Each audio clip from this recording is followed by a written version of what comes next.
So একটা আপুর request ছিল চোখের নিচে যদি অনেক বেশি দাগ এবং ডার্ক সার্কেল থাকে সেটা কিভাবে হাইড করবে।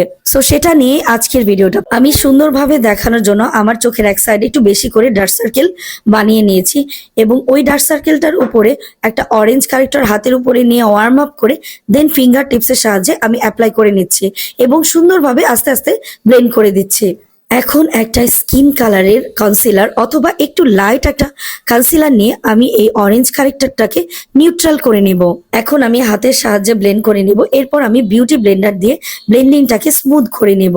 তো তোমরা দেখো মুহূর্তের মধ্যেই কিন্তু ডার্ক সার্কেলটা গায়েব হয়ে গিয়েছে। এখন দেখাবো যাদের চোখের নিচে কম ডার্ক সার্কেল তারা কিভাবে হাইড করবে। চোখের নিচে যদি কম ডার্ক সার্কেল থাকে তাহলে একটা ডার্ক কালারের কনসিলার নিয়ে প্রথমে চোখের নিচে অ্যাপ্লাই করে ব্লেন্ড করে নেবে।